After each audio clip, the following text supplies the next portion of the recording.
Picture this: you're walking through the bustling streets of ancient Thebes, the air thick with the scent of freshly baked bread and the tang of fermenting beer. Around you, vendors call out, offering baskets of ripe figs, dried fish, and honeyed cakes. This wasn't just a marketplace. It was the heart of a civilization that understood food as more than mere sustenance. For the ancient Egyptians, every meal was a reflection of their connection to the land, the gods, and the very cycle of life and death. What might seem like a simple loaf of bread or a jar of beer to us today held profound meaning for them, symbols of prosperity, offerings to the divine, and even passports to the afterlife. The diet of ancient Egypt was a masterpiece of ingenuity, shaped by the Nile's fertile gifts and the people's deep understanding of agriculture. They didn't just eat to survive, they crafted a culinary world rich with flavor, variety, and ritual. Think of golden emmer wheat ground into flour for bread, dates so sweet they rivaled candy, and fish from the Nile, salted and preserved to last for months. But their food wasn't just about taste or nutrition. It was woven into the fabric of their daily lives, from the humblest farmer's meal to the grand feasts of pharaohs. Even in death, food played a starring role, with tombs stocked with provisions for the journey to the underworld. So what secrets can these ancient meals reveal about the people who ate them? How did a civilization that thrived thousands of years ago manage to create a diet so balanced and sophisticated? And why were certain foods like bread and beer considered so sacred they were buried with the dead? Over the next few minutes, we'll peel back the layers of time to explore the flavors that defined ancient Egypt.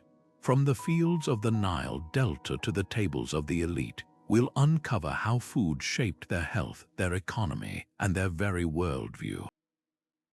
This isn't just a story about what they ate. It's a window into how they lived, worshipped, and even how they prepared for eternity. So grab a seat at the table, and let's dig into the delicious, surprising, and sometimes mystical world of ancient Egyptian cuisine. The Nile wasn't just a river to the ancient Egyptians. It was their lifeblood, a pulsing artery that turned the desert into a breadbasket. Every year, like clockwork, the floods would arrive, leaving behind a thick, black layer of fertile silt that the farmers called the gift of the Nile. This wasn't just dirt, it was the foundation of an entire civilization's diet. Picture fields of golden emmer wheat swaying in the breeze, rows of barley destined for beer brewing, and flax plants that would one day be woven into linen. The river's rhythm dictated their calendar, planting when the waters receded, harvesting before the scorching heat returned. But the Nile's generosity didn't stop at crops. Its waters teemed with life, offering up tilapia gleaming like silver coins, catfish lurking in the muddy depths, and schools of mullet that fishermen netted by the hundreds. And where the river slowed into marshes, herons and ibis waded through reeds while hunters set traps for plump ducks and geese. These weren't just occasional treats, they were everyday staples, as common as bread on a peasant's table or a noble's feast. Even the river's less glamorous offerings like lotus roots and papyrus stalks found their way into stews and salads, proving that nothing from the Nile went to waste. This intimate relationship with the river shaped more than just meals. It shaped their very identity. When a scribe wrote about a prosperous year, he didn't talk about gold or conquests. He described granaries overflowing with grain and fish drying on racks. The Nile cycles were so predictable that Egyptians could plan harvests years in advance, creating a stability that let their culture flourish. While other ancient societies struggled with famine, Egypt became legendary for its abundance, so much so that when neighboring regions faced drought, they turned to the pharaohs for aid. The river didn't just feed bodies, it fed an empire's reputation as the land where no one went hungry. Yet this dependence wasn't without its risks. A flood too low meant parched fields and shriveled crops, while one too high could wipe away villages. The Egyptians knew their survival hung in this delicate balance, so they worshipped the Nile as a god happy, the bringer of fertility, and filled their art with scenes of bountiful harvests, as if to will the river's generosity into permanence. Even in death, they carried this connection to the afterlife, painting fishing and fowling scenes in tombs so the deceased could enjoy the Nile's gifts forever. From the humblest farmer to the mightiest pharaoh, every meal was a testament to the river that made it all possible. Bread was so much more than a simple meal in ancient Egypt. It was the very foundation of their existence. Imagine waking up in a village along the Nile thousands of years ago. The first thing you'd hear wasn't the chatter of neighbors or the clatter of tools, but the rhythmic grinding of grain between heavy stones. From dawn until dusk, women knelt with grinding slabs, transforming golden emmer wheat or barley into flour, their hands moving in a motion so constant it became a cultural symbol of labor itself. This wasn't just meal prep, it was an act of endurance, a daily ritual that powered an entire civilization. The bread they crafted came in astonishing variety, round, triangular, even shaped like animals or sacred symbols. Some loaves were flat and dense, perfect for scooping up lentils or honey. Others, leavened with wild yeast from the air, rose into soft, airy mounds reserved for feasts or temple offerings. Archaeologists have uncovered loaves preserved in tombs, some still bearing the baker's fingerprints, as if the deceased might need them in the afterlife. And they probably would. Hieroglyphs describe bread as the staff of life, a phrase that reveals just how central it was to their survival. But this staple came at a cost. The grinding stones, made from coarse sandstone, slowly wore down with each use, mixing tiny grains of sand into the flour. Over a lifetime of eating this gritty bread, Egyptians ground down their teeth to stubs, a detail starkly visible in skeletal remains. Yet even this hardship speaks volumes. They accepted the pain because bread was worth it. It sustained farmers in the fields, scribes at their papyrus, and laborers building the pyramids. Without it, their society would have crumbled faster than a poorly baked loaf. Beyond mere nutrition, bread held divine significance. Temples employed armies of bakers to prepare offerings, loaves shaped like the Eye of Horus or the Ankh symbol, baked as prayers in edible form. Even the gods were said to feast on bread, with myths describing celestial mills grinding grain in the heavens. When a family left bread in a tomb, they weren't just packing a snack for the afterlife, they were ensuring their loved one had the favor of the gods. In a world where the line between daily life and the sacred was thin, every bite carried weight. So the next time you slice into a loaf, consider this. That simple act connects you to an unbroken chain of bakers stretching back millennia. The ancient Egyptians didn't just invent bread, they infused it with meaning, turning flour and water into a symbol of life's fragility and resilience. Their loaves fed bodies, yes, but also dreams, prayers, and the hope that even in death, no one would go hungry. If bread was the staff of life in ancient Egypt, beer was the liquid that kept the whole civilization flowing. Far from just a recreational drink, this thick porridge-like brew fueled workers, paid wages, and even played a starring role in religious rituals. Picture the pyramid construction sites, not with water coolers, but with daily beer rations doled out as payment. 3 jars a day kept laborers hydrated under the scorching sun, their wages measured not in coins but in this golden, frothy currency. The brewing process was a marvel of ancient ingenuity. Barley was soaked until it sprouted, then dried and crushed before being mixed with water and left to ferment. Dates or honey often sweetened the mix, while herbs like coriander added depth to the flavor. The result, a nutrient-rich drink packed with calories, vitamins, and just enough alcohol to kill harmful bacteria, a crucial feature when Nile water could carry deadly parasites.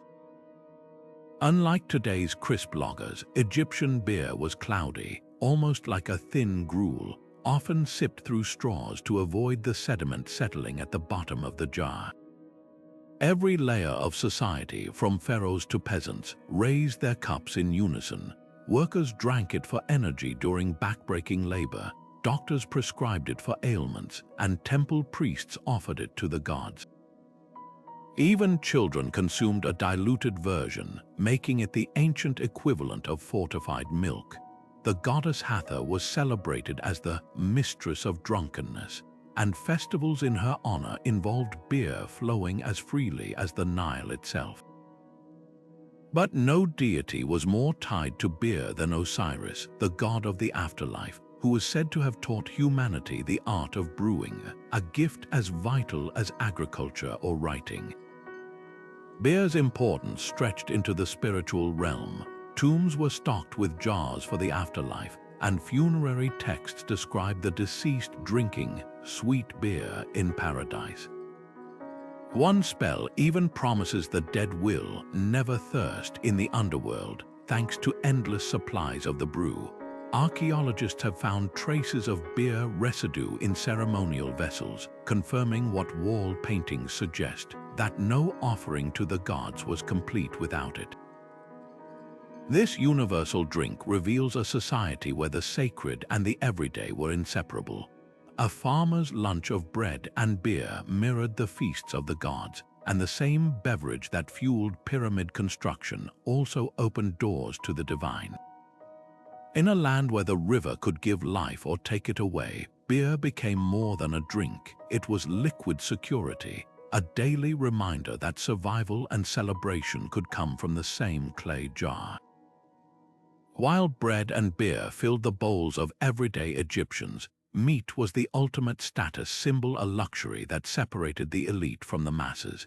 Imagine the aroma of beef roasting over an open flame in a noble's courtyard, seasoned with cumin and coriander, while just outside the gates, workers made do with lentils and onions.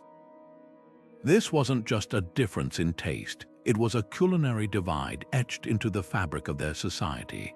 Cattle, prized for their labor in the fields, were so valuable that only the wealthy could afford to slaughter them. A single ox could feed a village for days, making beef the rarest and most prestigious meat of all, reserved for pharaohs, high priests, and grand festivals where the gods themselves were said to partake. Temple walls tell the story in vivid detail, scenes of butchers preparing cuts of meat for offerings, their knives glinting as they worked under the watchful eyes of scribes tallying each portion. These weren't casual meals, they were sacred acts with the best cuts reserved for the gods before being redistributed to the elite. Even in death, the privileged ensured their tombs were stocked with meat, mummified joints placed alongside bread and beer for the journey to the afterlife.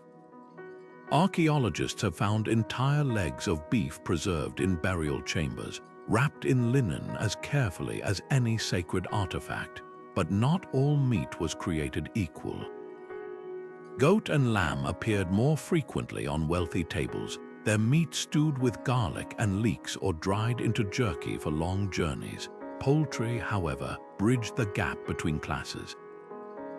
Ducks and geese, plucked from the Nile's marshes, were common enough that even middle-class families might enjoy them during celebrations. Fishermen's nets brimmed with tilapia and catfish, making them the most democratic protein of all, eaten fresh by riverside communities or salted and traded inland. A worker's lunch might include a handful of dried fish, a stark contrast to the elaborate meat dishes served in palaces. This hierarchy of consumption reveals more than just dietary preferences. It mirrors the rigid structure of ancient Egyptian life. The pharaoh's court dined on roasted gazelle and ostrich eggs, delicacies imported from distant lands to flaunt their power.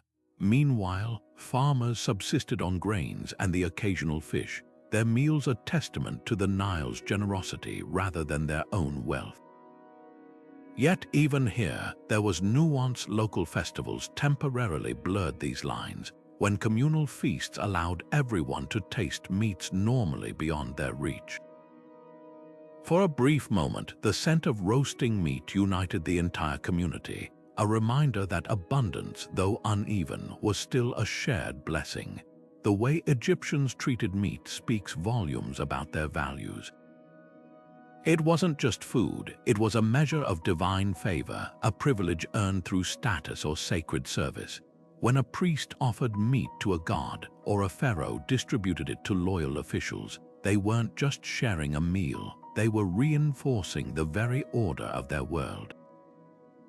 Every bite carried the weight of hierarchy, a flavor as unmistakable as the spices that seasoned it.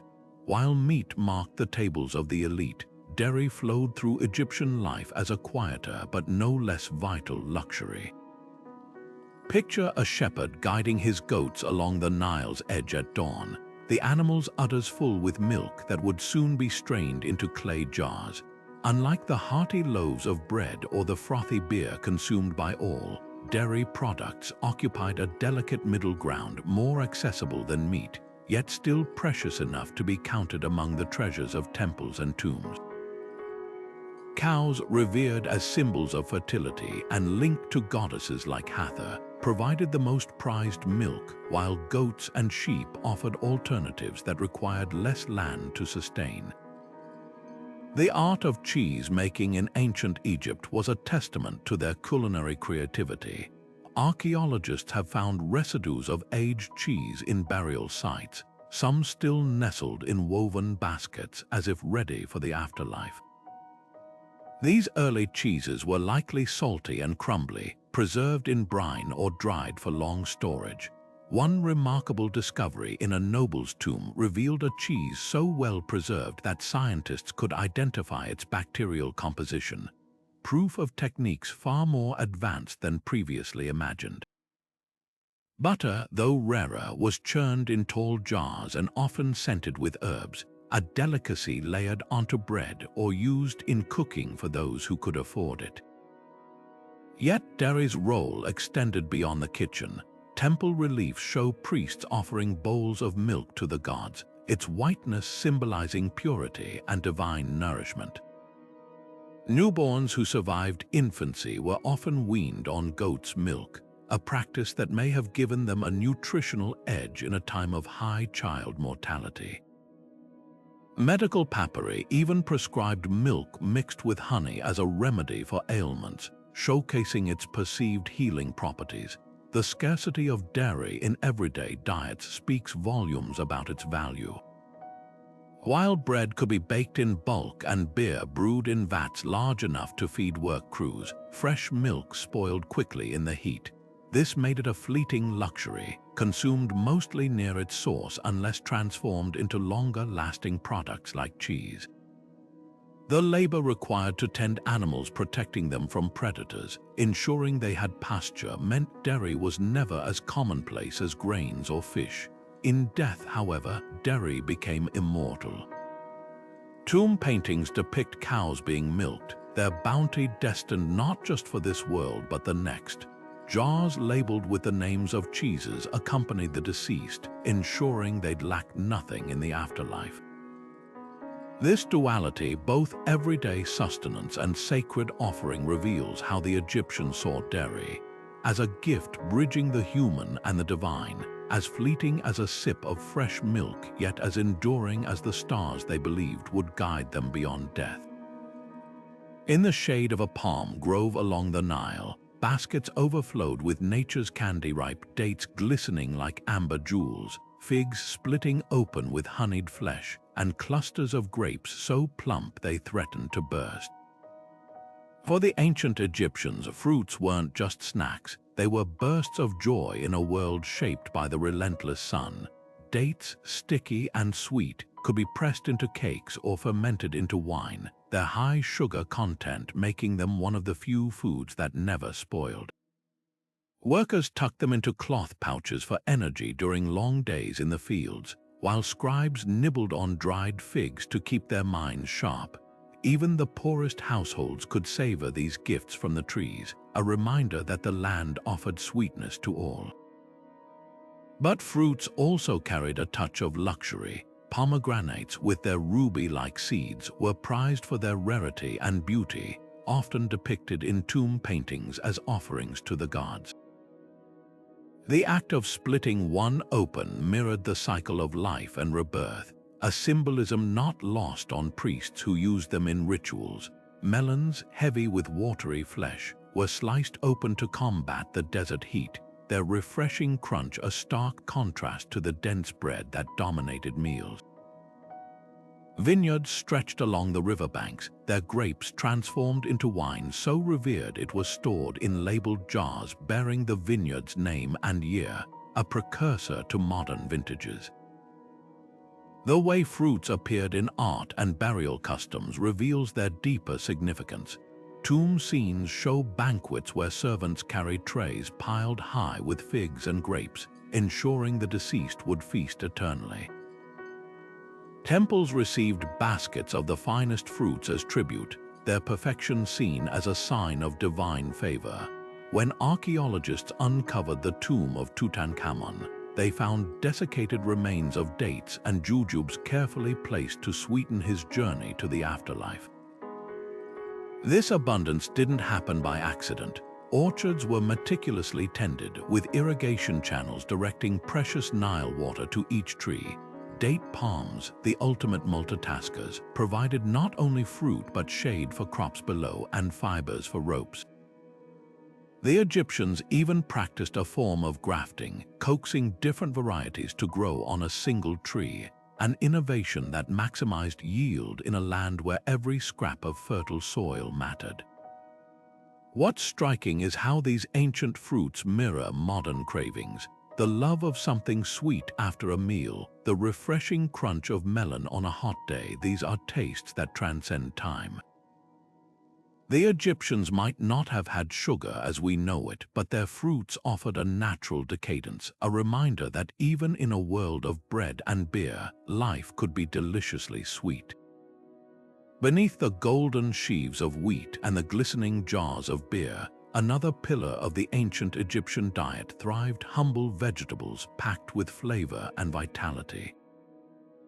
Onions, garlic, and leeks were so essential they became cultural icons, woven into wages and even mummified alongside pharaohs. Imagine a laborer's midday meal, a rough clay bowl filled with lentils simmered in cumin, or a salad of crisp lettuce dressed with vinegar and salt.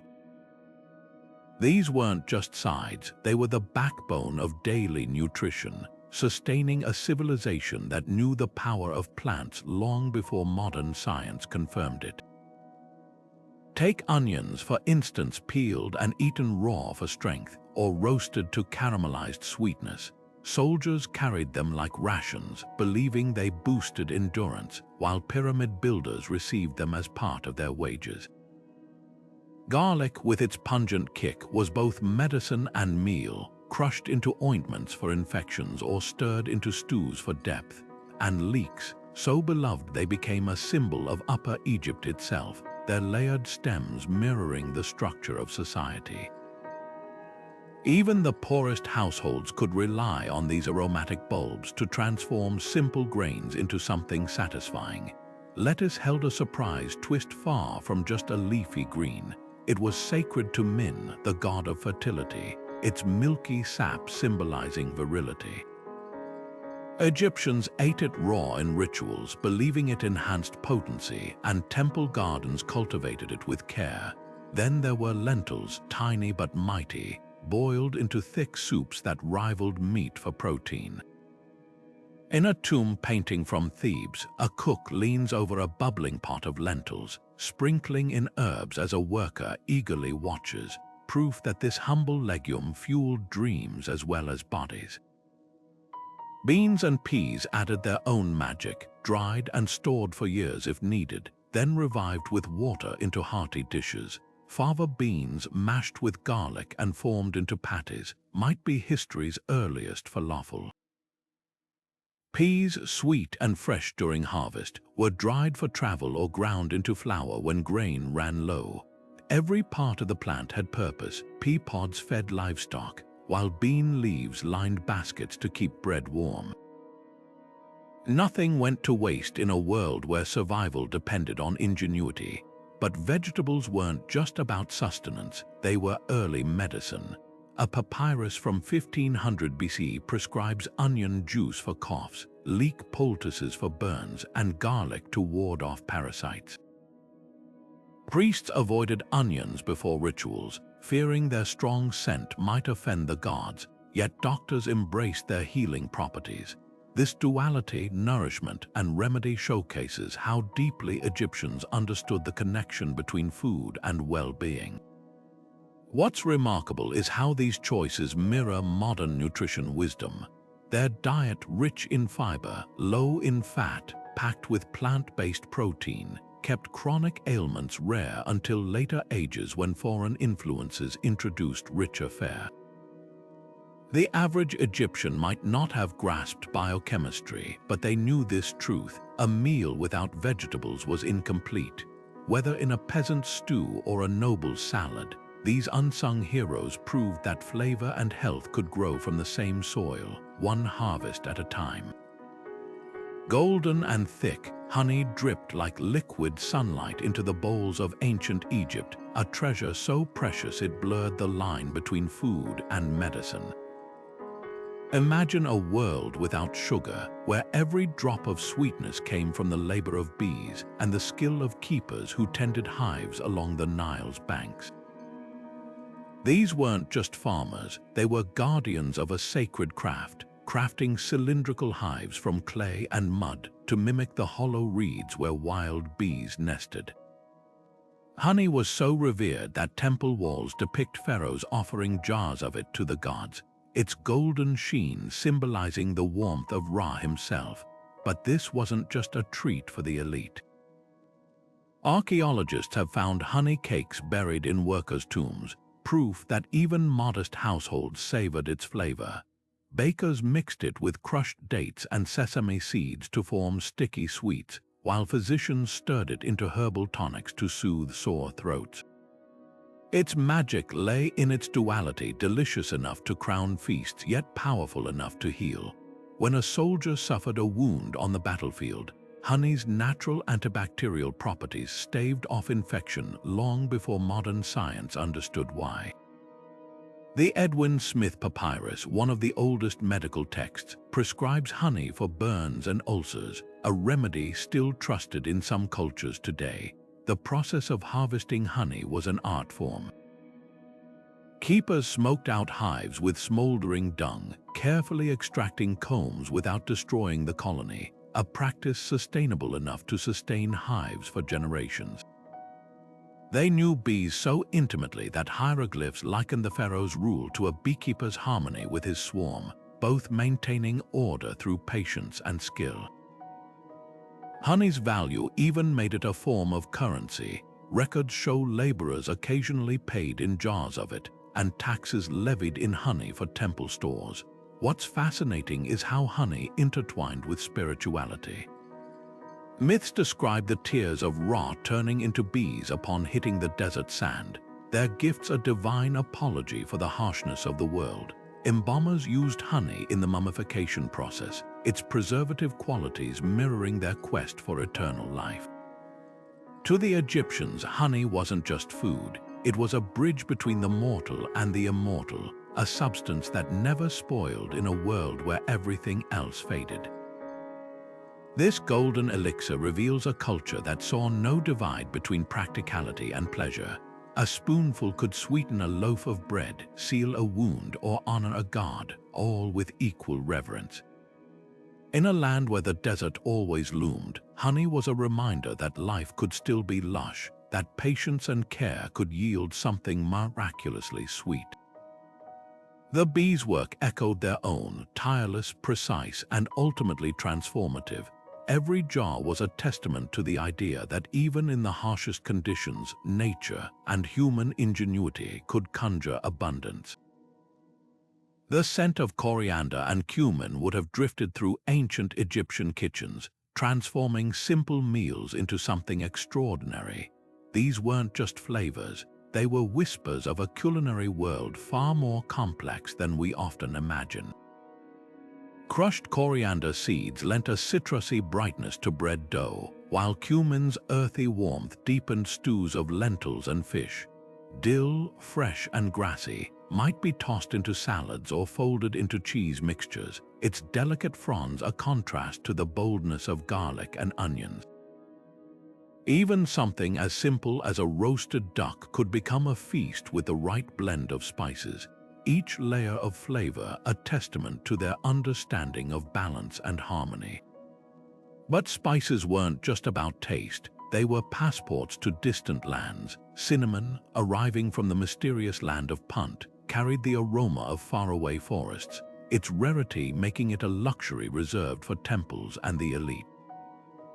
Fenugreek, with its bittersweet maple-like notes, traveled from the Levant, its seeds toasted and ground into spice blends that flavored both meat dishes and medicinal tonics. The presence of these imports reveals a trade network stretching far beyond the Nile, with Egyptian ships returning not just with gold or incense, but with flavors that expanded their culinary horizons. A single pinch of foreign spice could turn a meal into a statement, proof that Egypt's influence reached across deserts and seas. Herbs played an equally vital role beyond the kitchen. Mint, crushed into temple floors, released its crisp fragrance underfoot, purifying sacred spaces. Thyme, believed to carry protective powers, was bundled into amulets or burned as incense to ward off illness. Priests anointed statues of the gods with oils infused with myrrh and frankincense, their aromas rising like prayers. Even in death, herbs had their place. Embalmers stuffed natron packets with aromatic juniper to mask the scent of decay, while mourners wore garlands of parsley and celery leaves, symbols of rebirth. Medicine and flavor were inseparable. A papyrus from Thebes details a remedy for indigestion blending cumin, honey, and milk, a prescription that wouldn't seem out of place in a modern herbal guide. Garlic, revered for its healing properties, was chewed by laborers to boost stamina, its pungency a small price for strength. The line between pharmacy and pantry was thin. A jar of fenugreek paste might sit equally at home in a physician's kit or a cook's shelf, ready to soothe inflammation or thicken a sauce. This intricate dance of flavor, faith, and health speaks to a society that saw no divide between the practical and the sacred. A sprinkle of spice could honor the gods, heal the body, and delight the senses all at once. The Egyptians didn't just eat to live, they seasoned their existence with intention, every meal a reflection of their connection to the earth, the divine, and the vast, interconnected world beyond their borders. The Nile's shimmering surface hid a world of abundance beneath schools of fish so dense they could darken the water like storm clouds. For the ancient Egyptians, this wasn't just a source of food, it was a protein-rich lifeline that spanned every level of society. Picture fishermen casting nets woven from papyrus reeds, hauling in tilapia flashing like silver coins, or catfish so large they required 2 hands to hold. These catches weren't just meals, they were a daily reminder of the river's generosity, a resource so dependable it shaped diets from the humblest villages to the grandest palaces. Fresh fish sizzled on clay grills along the riverbanks, their skins crisping over open flames while workers gathered for a quick, protein-packed lunch. But the true genius lay in preservation. Fish gutted, salted, and left to dry on wooden racks until they could be stored for months. This wasn't just practical, it was revolutionary. A single haul could feed families long after the catch, and trade caravans carried these dried bundles deep into the desert, where fresh fish was a distant dream. The Nile perch, with its firm, buttery flesh, became the crown jewel of Egyptian cuisine, prized by elites who served it at banquets alongside roasted meats. Yet fish carried a paradox. While most Egyptians relied on it, some priests refused to touch it during sacred periods, considering certain species unclean. The goddess Hatmehit, depicted as a fish herself, was worshipped in the Delta, yet other cults saw fish as taboo, a reminder that even the most common foods could hold layers of meaning. Tomb paintings tell this duality. One scene shows a family joyfully feasting on fish, while another depicts priests abstaining as they purify themselves for rituals. The way fish was prepared reveals their culinary sophistication. Hieroglyphs detail recipes for fish stews simmered with garlic and celery, or marinated in vinegar and herbs, dishes that wouldn't feel out of place in a modern kitchen. At the same time, fish played a role in medicine. Physicians prescribed fish oil for night blindness, recognizing its benefits centuries before science explained why. This interplay of necessity and reverence captures the essence of ancient Egyptian life. The same river that nourished their bodies also fed their beliefs, proving that food was never just sustenance. Whether dried into survival rations or presented as offerings to the gods, fish were a thread connecting the practical to the sacred, the everyday to the eternal. While cattle and goats were the jewels of the wealthy, poultry was the everyday treasure of ancient Egypt. Flocks of ducks, geese, and pigeons that turned riverbanks and courtyards into bustling sources of sustenance. Picture a farmstead where children shooed plump geese into reed enclosures at dusk, their feathers glinting in the last light of Ra, while clay dovecotes perched on rooftops housed pigeons cooing softly above the family home. These weren't just birds, they were a protein-producing system so efficient it bridged the gap between the elite's lavish meat feasts and the commoners' grain-heavy diets. Every egg collected, every bird fattened, was a small victory against hunger in a world where food security was never guaranteed. Eggs, in their simple perfection, became a culinary cornerstone. Boiled in ashes until the yolks turned creamy, fried in earthen pans with a drizzle of precious oil, or whisked into bread dough for richness, they were the unsung heroes of Egyptian kitchens. Archaeologists have found baskets of eggs placed in tombs, some still intact after millennia, proof of their value as both food and symbol. The oval shape echoed the cycle of rebirth, making eggs a natural offering to the gods of the afterlife. Even the shells had purpose, crushed into powders for medicinal pastes or mixed into paints for artisans. Nothing from these fragile packages went to waste. The geese of the Nile were particularly prized, their fatty livers a delicacy that foreshadowed modern foie gras. Tomb paintings show servants force-feeding grain to geese through funnels, a practice that fattened them swiftly for the table. Ducks, too, were celebrated for their versatility, roasted with garlic for festive meals, or dried and preserved for leaner times, but pigeons held a special niche. Raised in cylindrical clay towers, they required little space or feed, making them the perfect protein source for urban families. A single household might keep dozens, their tender meat a regular feature in stews and pies. What's remarkable is how poultry democratized nutrition. While a peasant might never taste beef, a well-tended flock could provide eggs weekly and meat monthly. Middle-class households often kept birds as living larders, slaughtering them only for special occasions or when guests arrived. The bones found in workers' villages tell this story. Poultry remains far outnumber those of cattle or goats, a testament to their accessibility.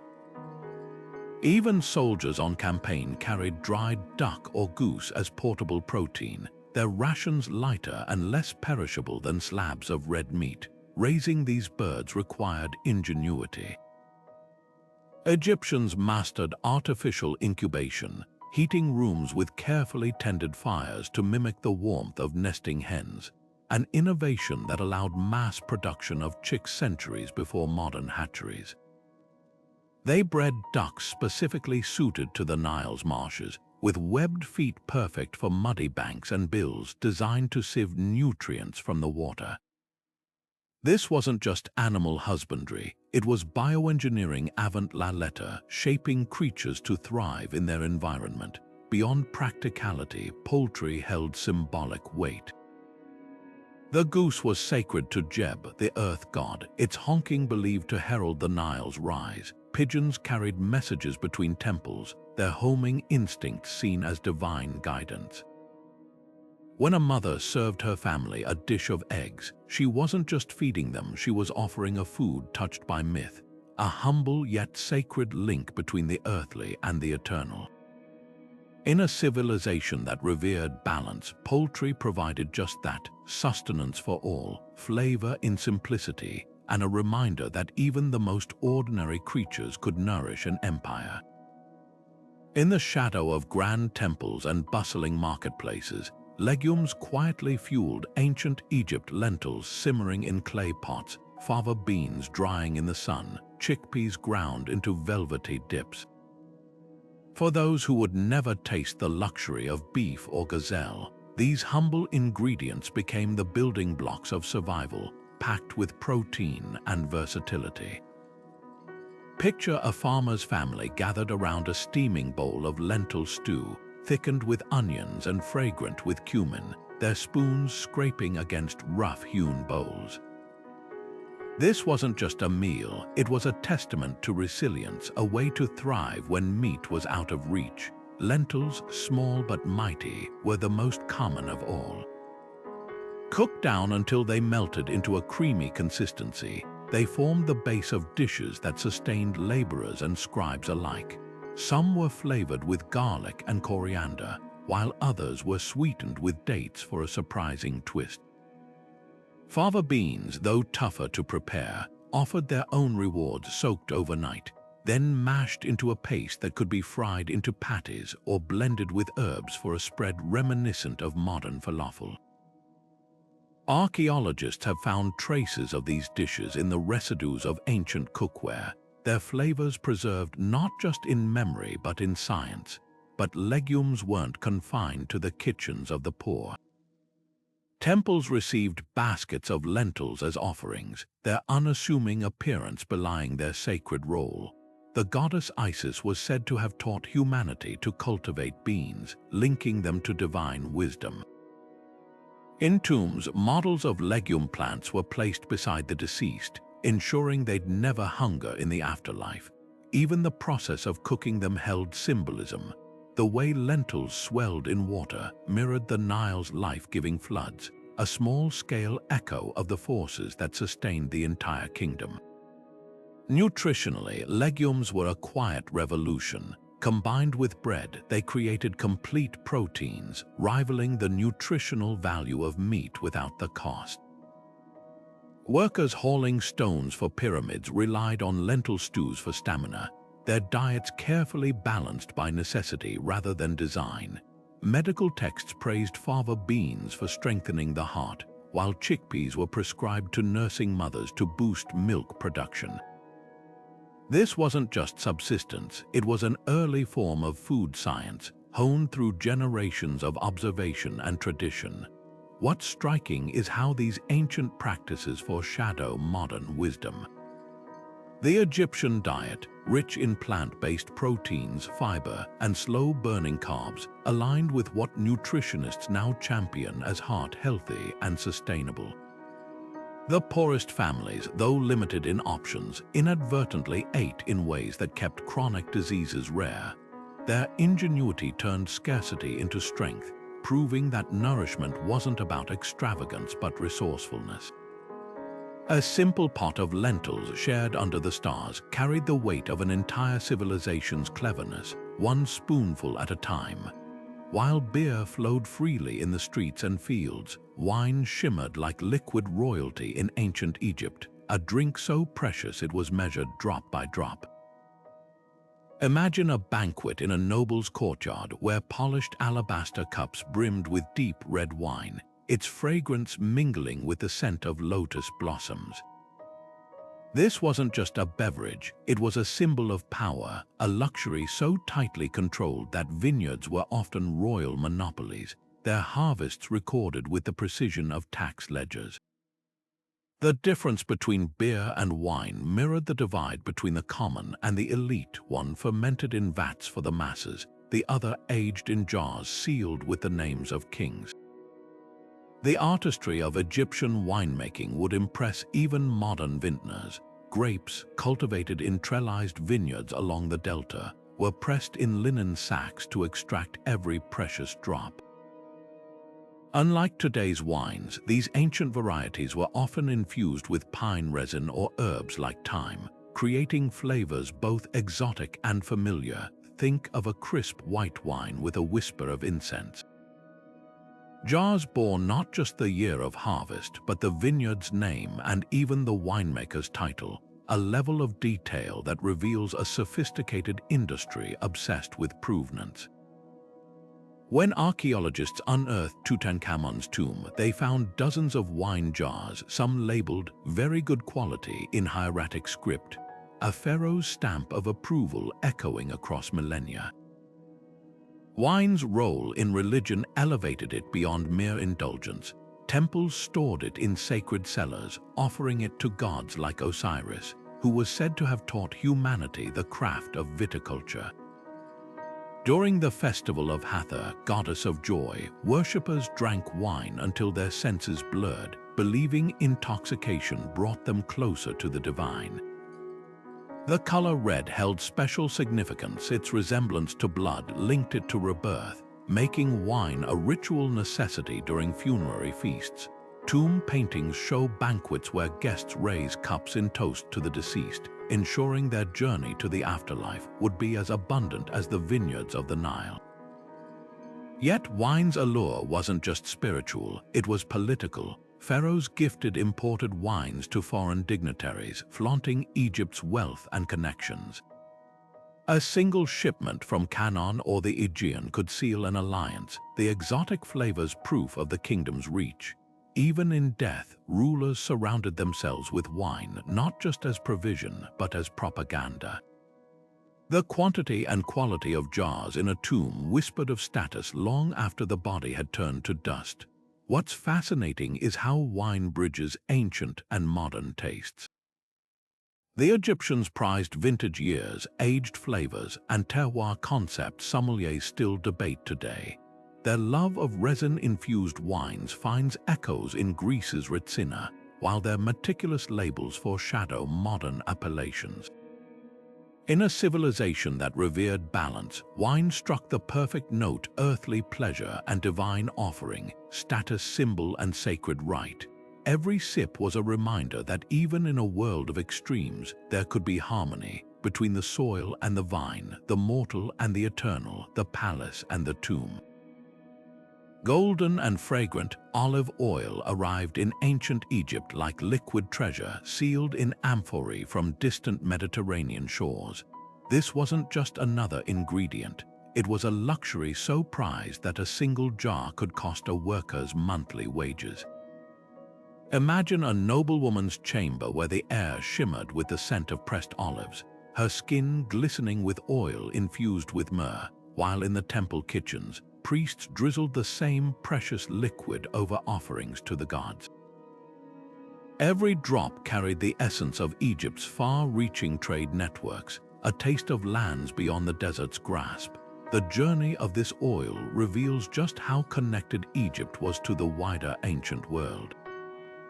Ships from Crete and Canaan braved the Mediterranean's capricious waves to deliver their cargo to Nile Delta ports, where scribes meticulously recorded each shipment.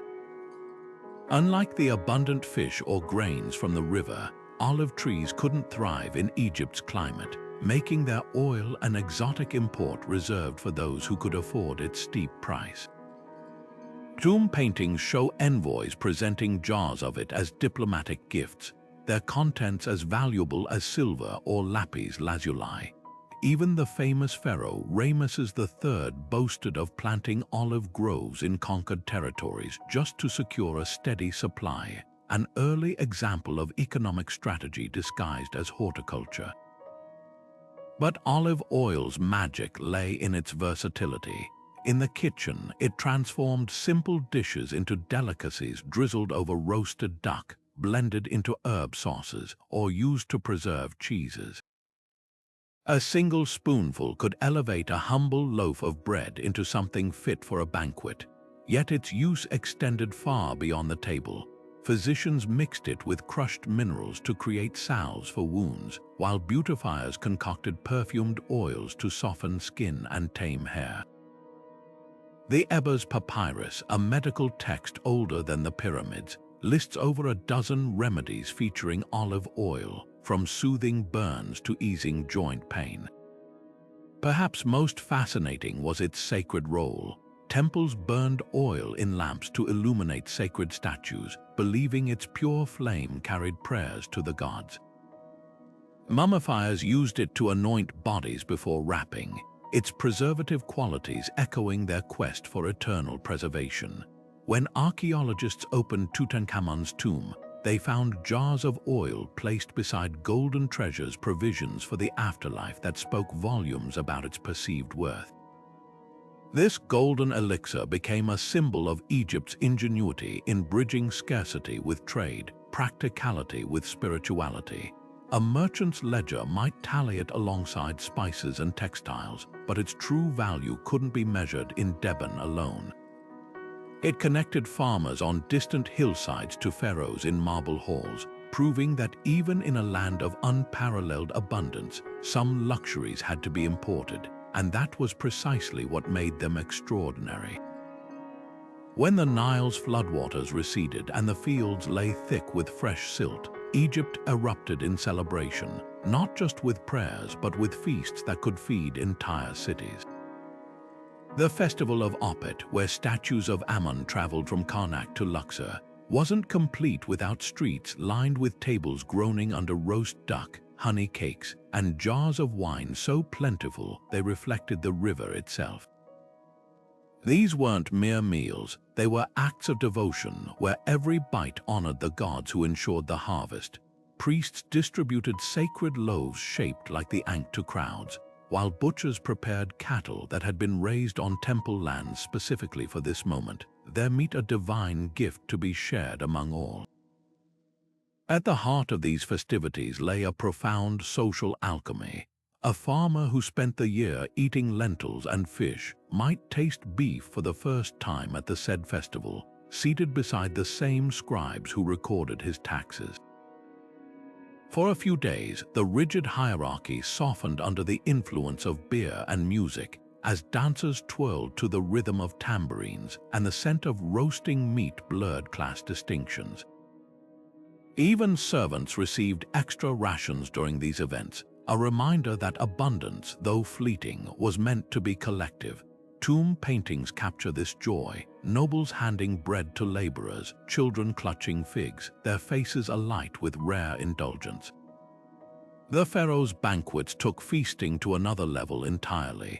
When Ramesses II hosted dignitaries, his kitchens prepared gazelle from Nubia, pomegranates from Syria, and wine aged 20 years, each dish a calculated display of Egypt's reach. Servants carried platters arranged to mimic gardens, with edible flowers nestled beside glazed meats, while cupbearers poured from vessels of faience so delicate they seemed to hold liquid moonlight. But these weren't just displays of wealth, they were political theater. A foreign envoy who tasted dates stuffed with pistachios would return home whispering of a kingdom where even the fruit was gilded. What made these feasts truly remarkable was their theatricality. At the festival of drunkenness, devotees of Hathor reenacted the myth of the goddess's wrath, drinking until dawn to mimic her transformation from destroyer to benevolent protector. In Memphis, the Apis bull's birthday feast featured a procession where priests carried a golden calf through streets strewn with barley, its eventual sacrifice as much a spectacle as a sacrament. Every gesture, from the breaking of bread to the pouring of libations, was choreographed to bind the earthly to the divine. Archaeologists have uncovered the remnants of these revelries in the most unexpected places: heaps of fish bones in workers' quarters during the beautiful feast of the valley, or the remains of a massive communal oven near Abydos, its stones still blackened from baking thousands of loaves. These fragments tell a story of a culture that understood food's power to transcend mere sustenance. In a world where the desert always loomed, feasting was an act of defiance, a declaration that life, no matter how hard, could still be threaded with moments of shared abundance, where the scent of roasting meat and the clatter of cups became prayers in their own right. The aroma of freshly baked bread and the rich scent of roasted meat didn't just fill the homes of ancient Egyptians, they rose like prayers to the heavens, offerings laid before the gods with reverence and precision. In temples across the land, priests placed loaves shaped like the ankh, the symbol of life, alongside golden jugs of beer and platters of choice cuts from sacred cattle.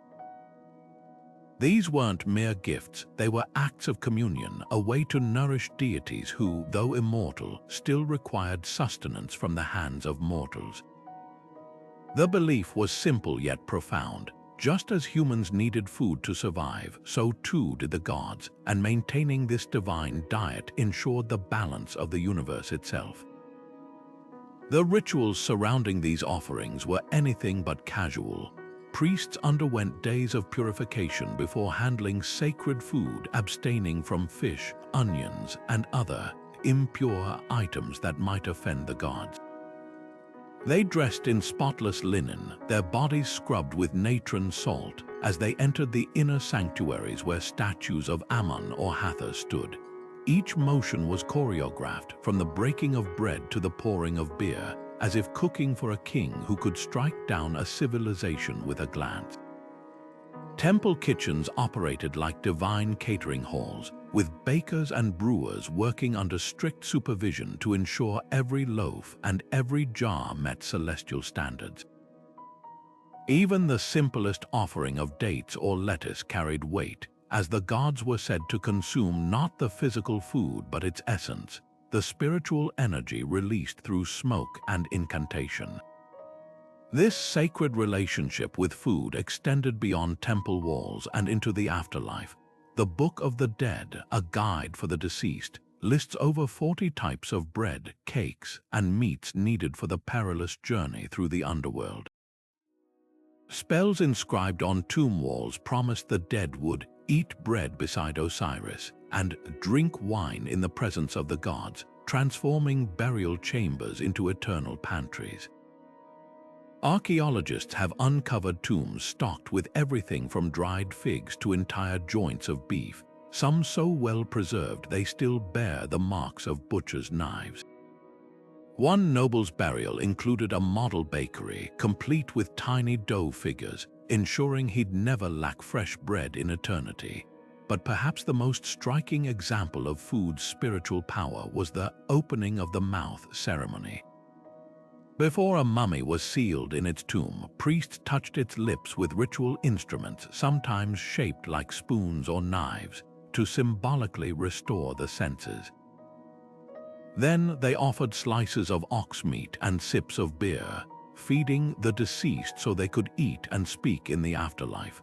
This act blurred the line between nourishment and resurrection, as if a bite of bread could awaken the soul itself. Even the poorest Egyptians scraped together offerings for their dead, knowing that without these provisions, their loved ones might wander hungry forever, cut off from the gods' banquet. The legacy of these beliefs lingers in ways we might not expect. Modern Coptic Christians in Egypt still bake special bread for religious festivals, echoing shapes and symbols that would feel familiar to an ancient priest. The idea that food bridges the human and the divine isn't just an artifact of history, it's a thread woven through cultures worldwide.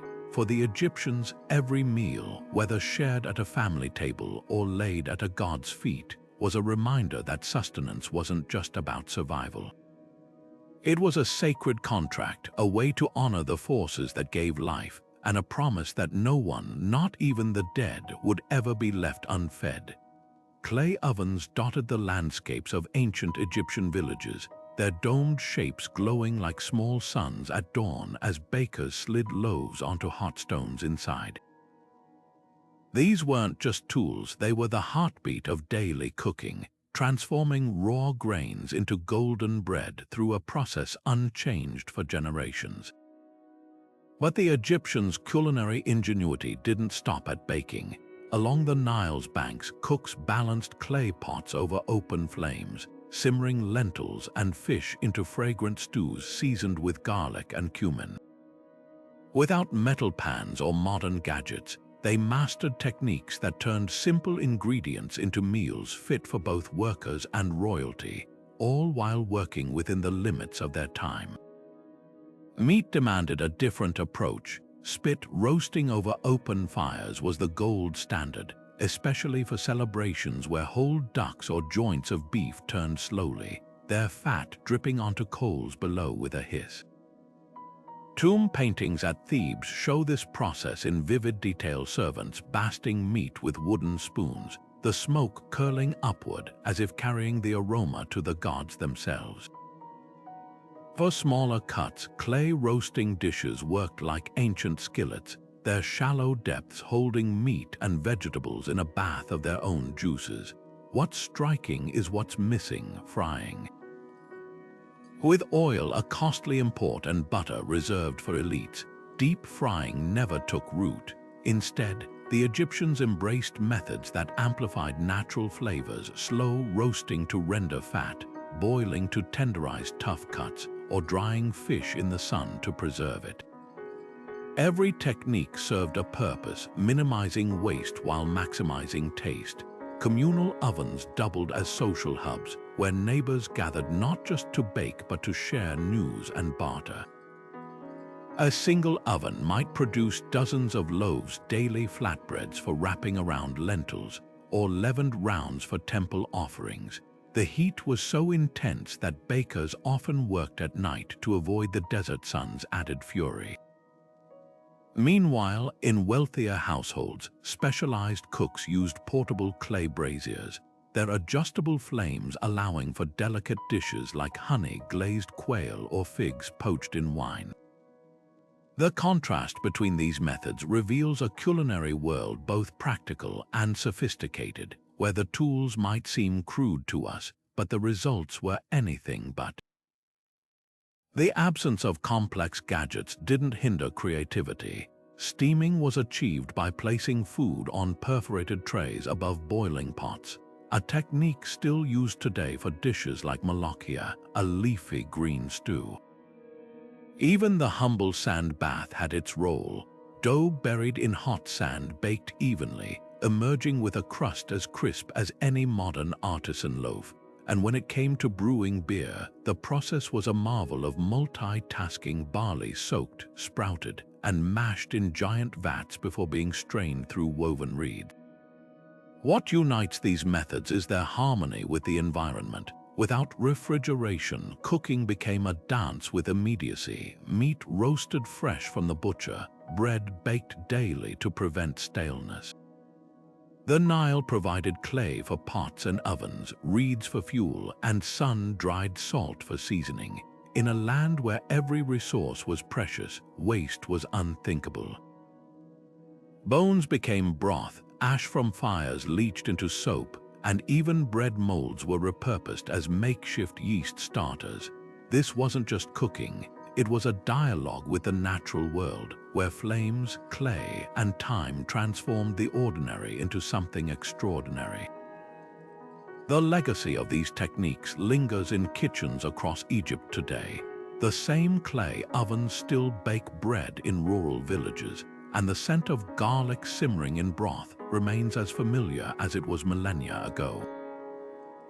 What might seem like rudimentary methods to modern eyes were, in truth, a masterclass in resourcefulness, proof that great food doesn't require complexity, just creativity and respect for the ingredients. From the humblest stew to the grandest feast, Every meal was a testament to the art of making much from little, a skill as vital now as it was then. The gulf between an Egyptian noble's table and a laborer's meal wasn't just about quantity. It was a chasm of access, privilege, and symbolism. While a pharaoh feasted on tender cuts of gazelle seasoned with imported cinnamon, a farmer's family might share a single bowl of lentils, their spoons scraping against rough-hewn bread as their only utensil. Tomb paintings in Thebes scream this disparity. On one wall, servants carry platters stacked with roasted duck and pomegranates.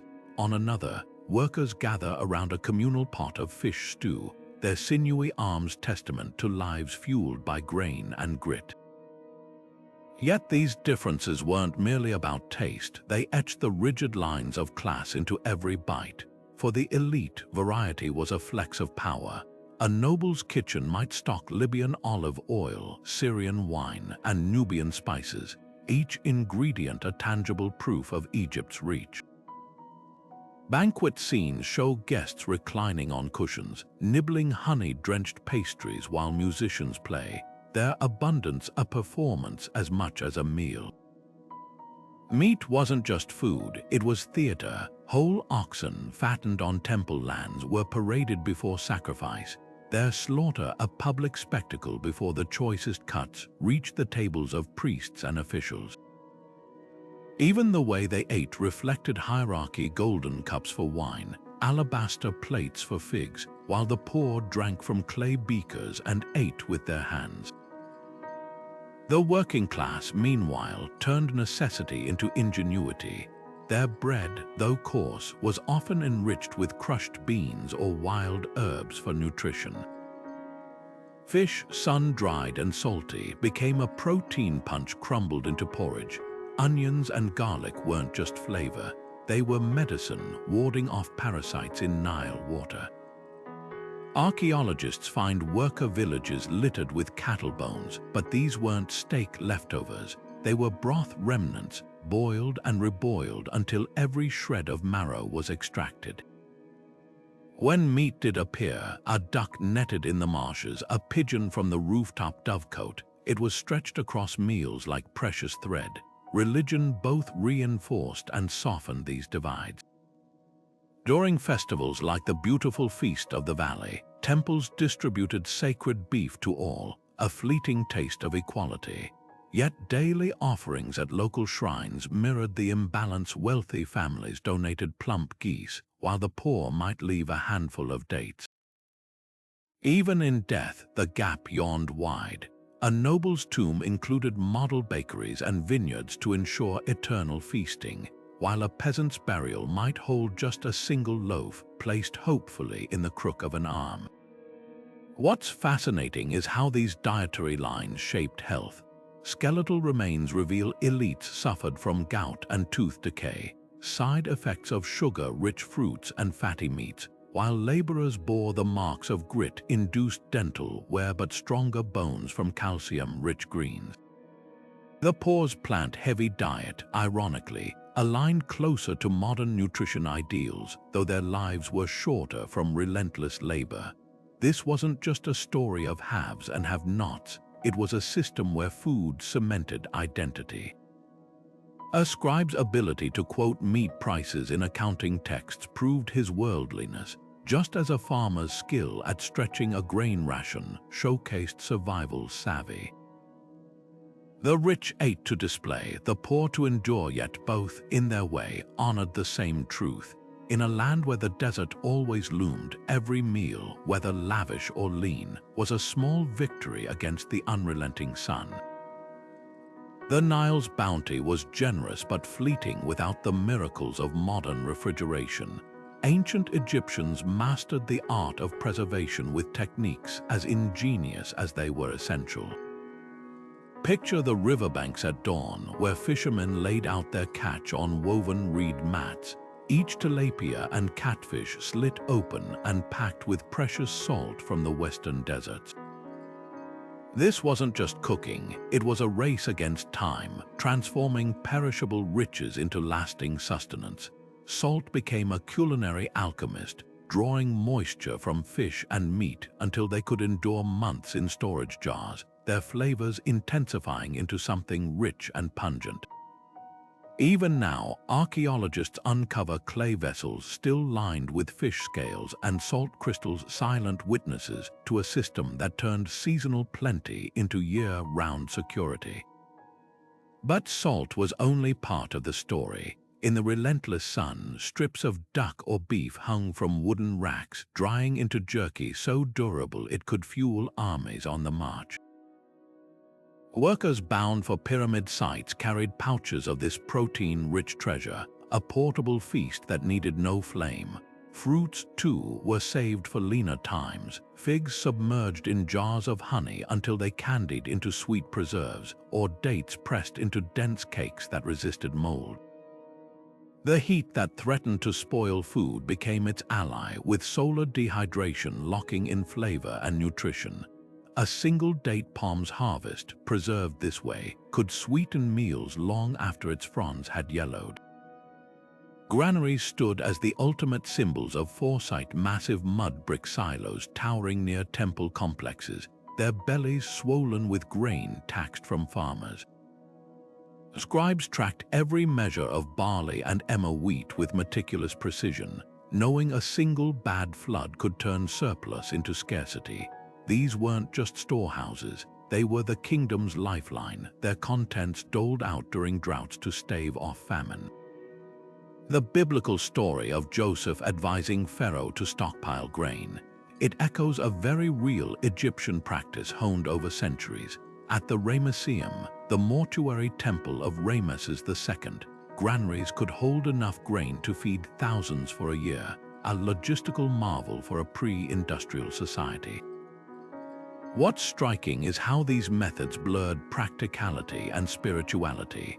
Offerings to the gods often included preserved foods, as if to acknowledge their role in earthly survival. Tomb paintings show stacks of grain and rows of dried fish meant to sustain the deceased, while spells in the Book of the Dead promise cool water, fresh bread, and meat that does not rot in the afterlife. Even mummification mirrored food preservation, natron salt dried bodies as it did fish, and resin-sealed coffins like honey-sealed jars of fruit. The line between sustaining life and cheating death was thinner than a blade of papyrus. This ingenuity didn't just fill bellies, it shaped history. Egypt's ability to store food allowed it to weather climate shocks that crumbled neighboring empires, and its stockpiles became diplomatic tools. When the Hittites faced famine, they begged Egypt for grain shipments, their pleas etched on clay tablets. A civilization that could preserve its harvests didn't just survive, it thrived, turning the Nile's seasonal gifts into the foundation of an enduring legacy. Every salted fish, every honeyed fig was a testament to a simple truth. In a world of uncertainty, the future belonged to those who knew how to save. The Ebers Papyrus, a medical scroll stretching over 20 meters, reads like an ancient pharmacy ledger, except half its remedies begin in the kitchen. Among its crumbling pages, garlic is prescribed for everything from parasites to fatigue, its potent juices crushed into salves or mixed with beer as a tonic. Honey, golden and thick, was slathered on wounds to prevent infection, its natural antibacterial properties working millennia before penicillin. Even humble lettuce, with its milky sap, was doled out to nursing mothers to boost milk supply. This wasn't just folk wisdom, it was a sophisticated understanding that food could heal as surely as it could nourish, a concept modern nutritionists are only now fully embracing.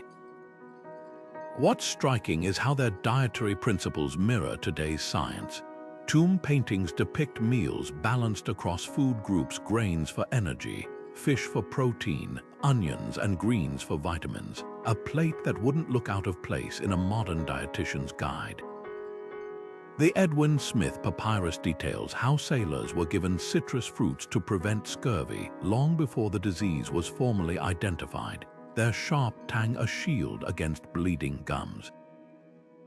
When workers fell ill at Deir el-Medina, site records show rations adjusted to include extra lentils and dates, a primitive form of nutritional therapy tailored to restore strength. The Egyptians didn't just eat, they ate with intention, their meals as carefully calibrated as temple rituals. Skeletal evidence confirms this approach worked. Examinations of mummies reveal lower rates of heart disease and diabetes compared to later Roman-era remains, their arteries clearer despite a diet rich in bread. Even their teeth, though worn from gritty flour, show fewer cavities than medieval Europeans thanks to minimal sugar and fibrous greens that scrubbed plaque. The average Egyptian lifespan, around 35 years, was cut short not by chronic illness but by childbirth, infection, and labor accidents. Those who survived childhood often reached 50 or 60, their bones still dense from calcium-rich fish and greens. This holistic view extended beyond the physical. Medical texts linked digestion to mood, prescribing chamomile-steeped beer for a heavy heart and figs for anger of the liver. Priests fasted before rituals, believing clean intestines sharpened spiritual clarity, while laborers were given garlic not just for strength but to brighten the spirit. Food wasn't fuel, it was a tuning device for body and soul, a daily realignment with Mat, the cosmic balance that ordered their world. Perhaps the most poignant proof lies in their failures. When foreign conquerors introduced richer diets, Persians with their fatty meats, Greeks with their wine-soaked feasts, Egyptian health declined. Mummies from these periods show the first signs of atherosclerosis, their arteries clogged with the residue of new excesses. It's a silent testament to the wisdom that came before, a reminder that the Nile's bounty was best enjoyed not in abundance but in balance. Their legacy whispers across millennia: to eat well isn't just to live but to thrive. The Nile may have fed Egypt, but it was trade that seasoned its cuisine with the flavors of distant lands. Picture a merchant caravan trudging through the Sinai, its donkeys laden with cedar boxes brimming with cinnamon from the mysterious land of Punt, each fragrant stick worth its weight in silver. Or Phoenician ships docking at Memphis, their holds packed with glossy olives from Crete, ready to be pressed into oil so precious it was reserved for temple rituals and royal banquets. These weren't just ingredients, they were edible trophies, proof that Egypt's influence stretched far beyond its borders. A noble's table might boast pistachios from Syria, their shells gilded for display, or dates stuffed with rare pine nuts, each bite a whispered secret of faraway oases. Pomegranates, with their jewel-like seeds, became the ultimate status symbol, so coveted that tomb paintings depicted them in lavish banquet scenes, their ruby hues popping against golden platters. When Tutankhamun's tomb was opened, archaeologists found baskets of dried pomegranate seeds beside his sarcophagus, a king's snack for eternity. Even the nuts we mindlessly toss into salads today were once treasures: almonds from the Levant, their delicate crunch a novelty, or walnuts so revered they were buried with high priests to sustain them in the afterlife. The elite didn't just eat these imports, they performed with them, orchestrating meals where every course was a geographic tour. Nubian honey drizzled over Canaanite figs, Libyan olive oil pooling around bread baked from Delta grain. But trade wasn't just about luxury, it was survival strategy. When drought struck the Near East, Egypt leveraged its stockpiles of grain to barter for cedar from byblos, the fragrant wood essential for temple doors and royal coffins. A single shipment of papyrus scrolls might return with saffron from Anatolia, its threads turning rice into edible gold for palace feasts. The famous tale of the shipwrecked sailor, written on papyrus around 2000 BCE, spins a yarn of a sailor stranded on an island rich with spices, proof that even their fiction hungered for the exotic. The real magic lay in how these flavors transformed everyday cooking. Cumin from Cyprus found its way into workers' lentil stews, while coriander from Asia Minor perked up fish dishes along the Nile. Temple kitchens blended imported thyme with local garlic to rub on sacrificial meats, creating marinades that transcended class. Even beer, that most Egyptian of drinks, got an upgrade. Dates from Mesopotamia fermented into stronger, sweeter brews for festivals. This wasn't just culinary evolution, it was cultural alchemy, foreign tastes absorbed and remade into something uniquely Egyptian. The legacy of this trade still echoes in modern kitchens. That falafel you love, its ancestors were spiced fava bean patties in pharaonic times, shaped by flavors from across the ancient world. The cumin in your soup cabinet. It likely traveled the same routes it did 3,000 years ago, from desert caravans to dusty market stalls. Egypt's genius wasn't just in building pyramids, it was in building menus that turned the known world's bounty into a language of power, faith, and connection. Every bite was a reminder that no civilization, no matter how mighty, feasts alone. Step into the tomb of Nebamun in Thebes, and you'll find yourself surrounded by a feast frozen in time. Guests laughing as servants pour wine, baskets overflowing with figs, and a platter of roasted duck so lifelike you can almost smell the cumin crust. These weren't just decorations, they were meticulous records, painted to ensure the deceased would enjoy eternal abundance. Every grape on the vine, every fish on the grill was rendered with such precision that modern archaeologists can identify species and cooking methods. The artists didn't just paint food, they painted its essence, capturing the crackle of bread crust, the glisten of honey, the way light pooled in a bowl of wine. It's as if they knew these images would one day be our only recipes, our sole window into their culinary world. Hieroglyphs and papyri add flavor to this visual feast. The satire of the trades, a text scribes copied as practice, grumbles about the baker's hot, flour-dusted labor and the brewer's endless stirring, proof that food work was both respected and relentless. Love poems compared beloveds to ripe figs and pomegranates, their sweetness a metaphor for desire. Even accounting ledgers, dry as they seem, pulse with life when they list temple offerings. 30 loaves, 2 jars of honey, 1 fattened goose for Ammon. These records weren't just inventories, they were acts of devotion, every line of ink a prayer for continued abundance. The banquet scenes reveal more than just menus, they're masterclasses in social codes. A noble's feast painting might show guests delicately plucking grapes while seated, while workers' tombs depict them standing to eat, their meals swift and practical. The order of dishes followed cosmic logic, bread first as the foundation of life, then beer, then meat if one was lucky. Wall carvings at Saqqara show butchers with knives curved like crescent moons, their precision turning slaughter into ritual. And always, there's music, the strum of harps reminding us that dining was theater, every meal a performance for both the living and the dead. What's haunting is how these images outlasted the reality they depicted. The fish once grilled over those long-vanished fires, the dates crushed into wine now dust, all that remains is their painted echo.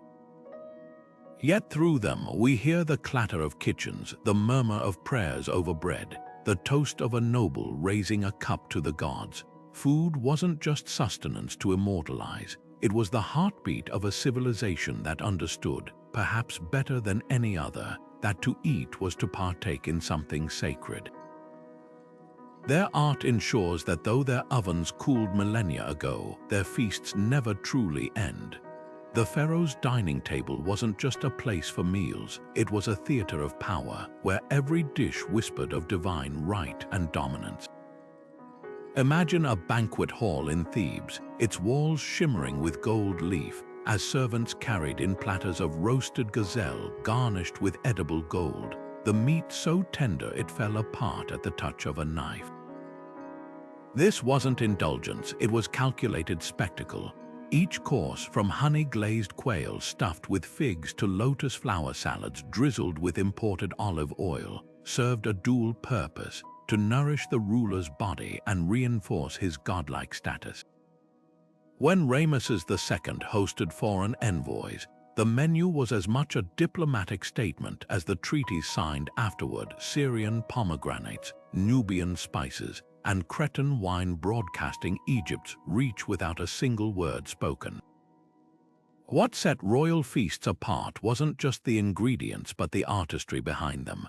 Temple kitchens employed master chefs who sculpted bread into falcons and ankhs, their dough gilded with saffron or tinted with beet juice to mimic precious stones.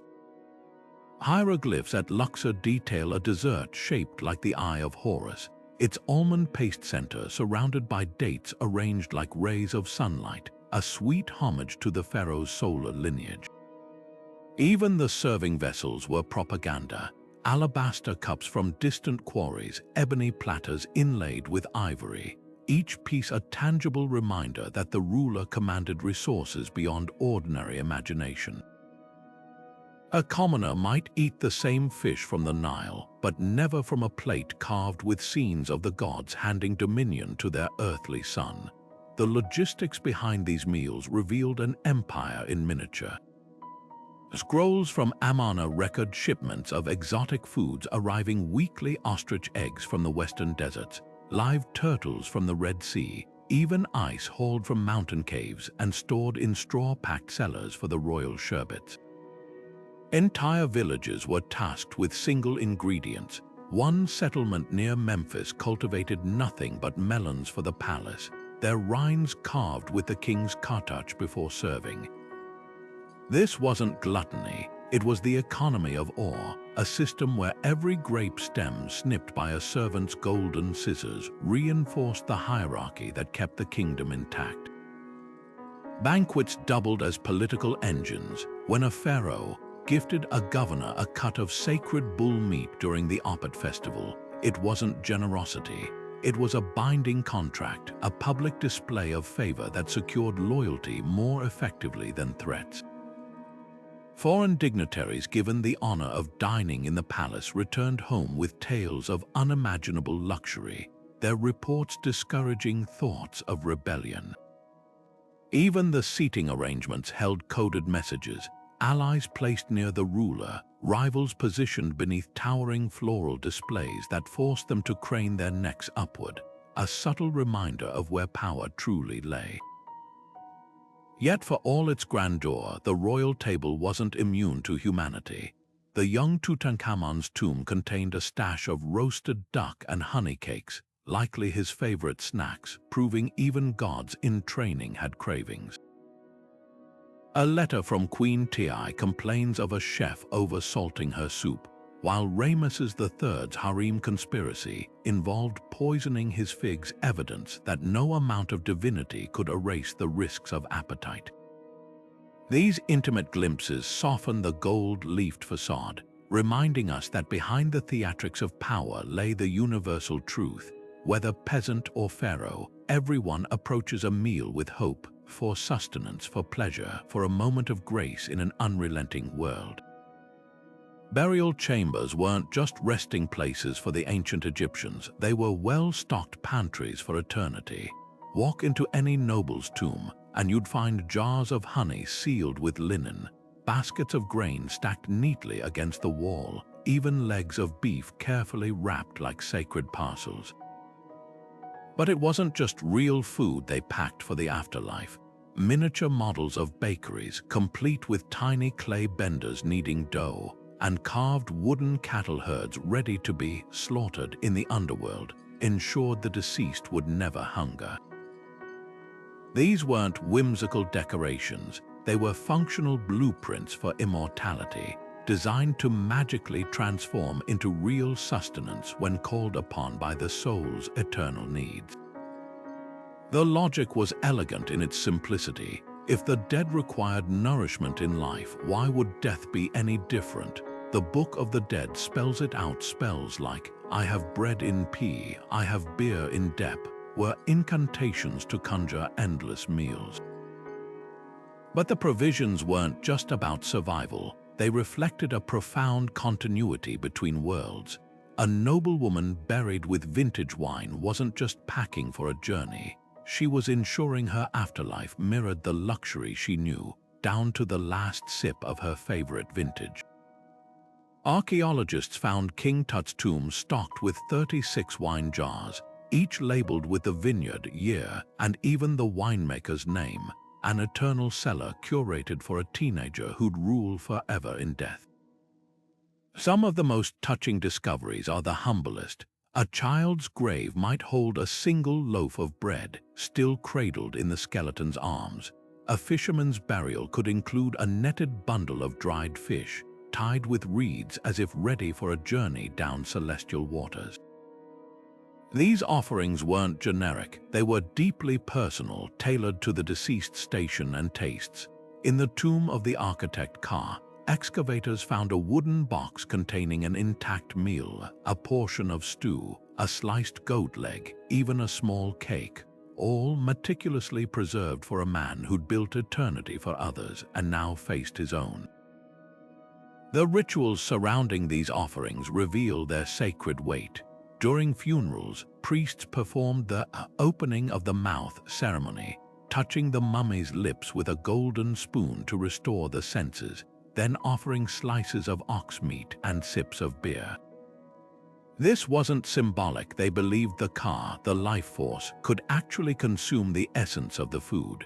Wall paintings in tombs often show tables piled with offerings, accompanied by lists that read like divine grocery orders. 1,000 loaves, 1,000 jars of beer, 1,000 geese. The numbers weren't literal, they expressed infinity, a never-ending banquet in the field of reeds. What's remarkable is how these beliefs blurred the line between practicality and magic. A model granary, no larger than a shoebox, wasn't just a representation. It was a functional conduit, its miniature contents magically expanding to feed the soul. Some tombs included magic bricks inscribed with spells, placed at cardinal points to protect the food stores from supernatural thieves. Even the poorest Egyptians scraped together burial offerings, knowing that without them, their loved ones might become hungry ghosts, forced to sneak back to the living world to scavenge scraps. This obsession with eternal meals speaks to something deeper than fear of hunger.